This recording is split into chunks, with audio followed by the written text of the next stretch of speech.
Hello friends, welcome to Arpita Kannada vlogs. ನಾನಿವತ್ತು ಇಲ್ಲಿ ನಿಂಬೆಹಣ್ಣಿನ ಚಿತ್ರಾನ್ನ ಹೇಗೆ ಮಾಡೋದು ಅನ್ನೋದನ್ನು ತೋರಿಸ್ಕೊಡ್ತಾ ಇದ್ದೀನಿ. ತುಂಬ ರುಚಿಯಾಗಿರುತ್ತೆ. ಹಬ್ಬಗಳಲ್ಲಿ, ಪೂಜೆಗಳಲ್ಲಿ ಇದನ್ನು ಆದಷ್ಟು ಬೇಗನೆ ಮಾಡ್ಕೊಂಬಿಡಬಹುದು. ಬನ್ನಿ ಹಾಗಾದರೆ ಇದನ್ನು ಹೇಗೆ ಮಾಡೋದು ಅಂತ ನೋಡ್ತಾ ಹೋಗೋಣ. ನಾನಿಲ್ಲಿ ಅರ್ಧ kg ಆಗುವಷ್ಟು ಅಕ್ಕಿಯನ್ನು ಅನ್ನ ಮಾಡಿಕೊಂಡು ಉದ್ರುದ್ರಾಗಿ ಅನ್ನ ಮಾಡಿಕೊಂಡು ಇಟ್ಕೊಂಡಿದ್ದೀನಿ.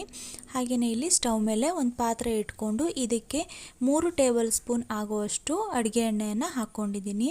ಹಾಗೆಯೇ ಇದಕ್ಕೆ ನಾನು ನಂತರ 2 ಟೇಬಲ್ ಸ್ಪೂನ್ ಆಗುವಷ್ಟು ಕೊಬ್ಬರಿ ಎಣ್ಣೆಯನ್ನು ಹಾಕ್ಕೊಳ್ತಾ ಇದ್ದೀನಿ. ಕೊಬ್ಬರಿ ಎಣ್ಣೆ ಇಲ್ಲಿ ಈ ಚಿತ್ರಾನ್ನಕ್ಕೆ ಒಂದು ಒಳ್ಳೆ ಟೇಸ್ಟ್ ಕೊಡುತ್ತೆ ಅಂತ ಹೇಳಬಹುದು. ಹಾಗಾಗಿ ಇದನ್ನು ಕೂಡ ಆ್ಯಡ್ ಮಾಡ್ಕೊಳ್ಳಿ. ನಂತರ ಇಲ್ಲಿ ಎಣ್ಣೆ ಕಾದ್ಮೇಲೆ ನಾನು 1 ಟೇಬಲ್ ಸ್ಪೂನ್ ಆಗುವಷ್ಟು ಸಾಸಿವೆಯನ್ನು ಸೇರಿಸ್ಕೊಳ್ತಾ ಇದ್ದೀನಿ. ಸಾಸಿವೆ ಸ್ವಲ್ಪ ಚಟಪಟ ಅಂತ ಅಂದಮೇಲೆ ಇದಕ್ಕೆ ನಾನು 2 ಟೇಬಲ್ ಸ್ಪೂನ್ ಆಗುವಷ್ಟು ಕಡಲೆಬೇಳೆಯನ್ನು ಸೇರಿಸ್ಕೊಳ್ತಾ ಇದ್ದೀನಿ. ನಂತರ ಇದಕ್ಕೆ ನಾನು 1 ಟೇಬಲ್ ಸ್ಪೂನ್ ಆಗುವಷ್ಟು ಉದ್ದಿನಬೇಳೆಯನ್ನು ಕೂಡ ಸೇರಿಸ್ಕೊಳ್ತಾ ಇದ್ದೀನಿ. ಇದನ್ನು ಸ್ವಲ್ಪ ಫ್ರೈ ಮಾಡ್ಕೊಳ್ಳಿ. ನಂತರ ಇದಕ್ಕೆ ನಾನು 1 ಟೇಬಲ್ ಸ್ಪೂನ್ ಆಗುವಷ್ಟು ಜೀರಿಗೆಯನ್ನು ಕೂಡ ಸೇರಿಸ್ಕೊಳ್ತಾ ಇದ್ದೀನಿ. ಹಾಗೆಯೇ ಇಲ್ಲಿ ಒಂದೇ ಒಂದು ಒಣಮೆಣಸಿನಕಾಯಿನ ಸೇರಿಸ್ಕೊಳ್ಳಿ, ಟೇಸ್ಟ್ ಚೆನ್ನಾಗಿರುತ್ತೆ. ಹಾಗೆಯೇ ಇಲ್ಲಿ ನಾನು 4 ಗೋಡಂಬಿಯನ್ನು ಸಣ್ಣದಾಗಿ ಚೂರು ಮಾಡಿಕೊಂಡು ಹಾಕ್ಕೊಳ್ತಾ ಇದ್ದೀನಿ. ಇದು ಆಪ್ಷನಲ್ಲು, ಬೇಕಂದರೆ ಹಾಕ್ಕೊಳ್ಳಿ, ಬೇಡ ಅಂದರೆ ಬೇಡ. ಇವಾಗ ನಂತರ ಇಲ್ಲಿ ನಾನು 4 ಟೇಬಲ್ ಸ್ಪೂನು ಆಗುವಷ್ಟು ಶೇಂಗಾವನ್ನು ಕೂಡ ಹಾಕ್ಕೊಳ್ತಾ ಇದ್ದೀನಿ. ಇವಾಗ ಇಲ್ಲಿ ಶೇಂಗಾ ಕ್ರಿಸ್ಪ್ ಆಗೋವರೆಗೂ, ಇದನ್ನು ಗರಿ ಗರಿ ಆಗೋವರೆಗೂ ಚೆನ್ನಾಗಿ ಫ್ರೈ ಮಾಡ್ಕೊಳ್ಳಿ. ನೋಡ್ತಾ ಇದ್ದೀರಾ, ಚೆನ್ನಾಗಿ ಫ್ರೈ ಮಾಡ್ತಾ ಇದ್ದೀನಿ. ಶೇಂಗಾ ಇಲ್ಲಿ ಗರಿ ಗರಿ ಆಗ್ತಾ ಬಂದಮೇಲೆ ಇಲ್ಲಿ ನಾನು 1/4 ಟೇಬಲ್ ಸ್ಪೂನ್ ಆಗುವಷ್ಟು ಇಂಗನ್ನು ಸೇರಿಸ್ಕೊಳ್ತಾ ಇದ್ದೀನಿ. ಹಾಗೆಯೇ 3 ಬೇವಿನ ಎಸಳುಗಳನ್ನು ನಾನು ಇಲ್ಲಿ ಬಿಡಿಸಿ ಹಾಕ್ಕೊಳ್ತಾ ಇದ್ದೀನಿ. ಇದನ್ನು ಹಾಕ್ಕೊಂಡು ಸ್ವಲ್ಪ ಫ್ರೈ ಮಾಡ್ಕೊಳ್ಳಿ. ನಂತರ ಇಲ್ಲಿ ಇದಕ್ಕೆ ನಾನು 1 ಇಂಚ್ ಆಗುವಷ್ಟು ಶುಂಠಿಯನ್ನು ಚಿಕ್ಕದಾಗಿ ಕಟ್ ಮಾಡಿಕೊಂಡು 1 ಟೇಬಲ್ ಸ್ಪೂನಿನಷ್ಟು ಇಲ್ಲಿ ಹಾಕ್ಕೊಳ್ತಾ ಇದ್ದೀನಿ. ಹಾಗೆಯೇ ಇಲ್ಲಿ ನಾನು 2 ಹಸಿಮೆಣಸಿನಕಾಯಿಯನ್ನು ಚಿಕ್ಕದಾಗಿ ಕಟ್ ಮಾಡಿಕೊಂಡು ಕೂಡ ಇಲ್ಲಿ ಹಾಕ್ಕೊಳ್ತಾ ಇದ್ದೀನಿ. ಇದು ನಿಮ್ಮ ಖಾರವನ್ನು ನೋಡಿಕೊಂಡು ಹಾಕ್ಕೊಳ್ಳಿ. ಇದೆಲ್ಲವನ್ನು ಹಾಕ್ಕೊಂಡು ಚೆನ್ನಾಗಿ ಸ್ವಲ್ಪ ಬೇಯಿಸ್ಕೊಳ್ಳಿ. 1-2 ನಿಮಿಷ ಬೇಯಿಸ್ಕೊಳ್ಳಿ, ಸಾಕಾಗತ್ತೆ.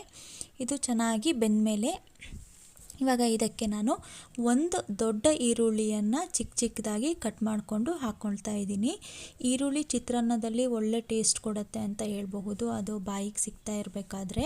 ಹಾಗಾಗಿ ನಾನು ಇಲ್ಲಿ ಒಂದು ದೊಡ್ಡ ಈರುಳ್ಳಿಯನ್ನೇ ತೊಗೊಂಡು ಕಟ್ ಮಾಡಿಕೊಂಡು ಹಾಕ್ಕೊಳ್ತಾ ಇದ್ದೀನಿ. ಈರುಳ್ಳಿ ಹಾಕಿ ಆದಮೇಲೆ ಚೆನ್ನಾಗಿ ಇದನ್ನು ಈರುಳ್ಳಿ ಎಲ್ಲ ಸಾಫ್ಟ್ ಆಗೋವರೆಗೂ, ಟ್ರಾನ್ಸ್ಪರೆಂಟ್ ಆಗೋವರೆಗೂ ಚೆನ್ನಾಗಿ ಬೇಯಿಸ್ಕೊಳ್ಳಿ. ಒಂದು ನಿಮಿಷ ಬೇಯಿಸ್ಕೊಂಡ್ರೆ ಸಾಕಾಗತ್ತೆ, ಈರುಳ್ಳಿ ಎಲ್ಲ ಸಾಫ್ಟ್ ಆಗಿಬಿಡುತ್ತೆ. ಇವಾಗ ನಂತರ ಇಲ್ಲಿ ಇದಕ್ಕೆ ನಾನು ಈರುಳ್ಳಿ ಬೆಂದ ಮೇಲೆ 1/4 ಟೇಬಲ್ ಸ್ಪೂನ್ ಆಗುವಷ್ಟು ಅರಿಶಿಣದ ಪುಡಿಯನ್ನು ಸೇರಿಸ್ಕೊಳ್ತಾ ಇದ್ದೀನಿ. ಅರಿಶಿಣದ ಪುಡಿಯನ್ನು ಕೂಡ ಹಾಕ್ಕೊಂಡು ಚೆನ್ನಾಗಿ ಸ್ವಲ್ಪ ಫ್ರೈ ಮಾಡ್ಕೊಳ್ಳಿ. ಇದಾದಮೇಲೆ ಇಲ್ಲಿ ರುಚಿಗೆ ತಕ್ಕಷ್ಟು ಉಪ್ಪನ್ನು ಹಾಕ್ಕೊಳ್ಳಿ. ನಾನು ಇಲ್ಲಿ ಇಷ್ಟನ್ನಕ್ಕೆ 1.5 ಟೇಬಲ್ ಸ್ಪೂನಿನಷ್ಟು ಉಪ್ಪನ್ನು ಹಾಕ್ಕೊಂಡಿದ್ದೀನಿ. ಹಾಗೆಯೇ ಇಲ್ಲಿ 2 ಟೇಬಲ್ ಸ್ಪೂನಿನಷ್ಟು ತೆಂಗಿನ ತುರಿಯನ್ನು ಹಾಕ್ಕೊಳ್ತಾ ಇದ್ದೀನಿ. ನಾನು ತೆಂಗಿನ ತುರಿ ಕೂಡ ಇಲ್ಲಿ ಚಿತ್ರಾನ್ನಕ್ಕೆ ಒಂದು ಒಳ್ಳೆ ಟೇಸ್ಟ್ ಕೊಡುತ್ತೆ, ಹಾಕ್ಕೊಳ್ಳಿ. ಹಾಗೆಯೇ ಇಲ್ಲಿ 2 ಟೇಬಲ್ ಸ್ಪೂನಿನಷ್ಟು ಕೊತ್ತಂಬರಿ ಸೊಪ್ಪನ್ನು ನಾನು ಚಿಕ್ಕದಾಗಿ ಕಟ್ ಮಾಡಿಕೊಂಡು ಹಾಕ್ಕೊಳ್ತಾ ಇದ್ದೀನಿ. ಇದೆಲ್ಲದನ್ನು ಕೂಡ ಹಾಕ್ಕೊಂಡು ಸ್ವಲ್ಪ ಬೇಯಿಸ್ಕೊಳ್ಳಿ. ಆಮೇಲೆ ಇಲ್ಲಿ ನಾನು ಸ್ಟವ್ ಆಫ್ ಮಾಡ್ಕೊಂಡಿದ್ದೀನಿ. ಸ್ಟವ್ ಆಫ್ ಮಾಡ್ಕೊಂಡಾದಮೇಲೆ ಇಲ್ಲಿ ನಾನು 2 ನಿಂಬೆಹಣ್ಣುಗಳನ್ನು ರಸವನ್ನು ತೆಗೆದುಕೊಂಡು ಹಾಕ್ಕೊಳ್ತಾ ಇದ್ದೀನಿ.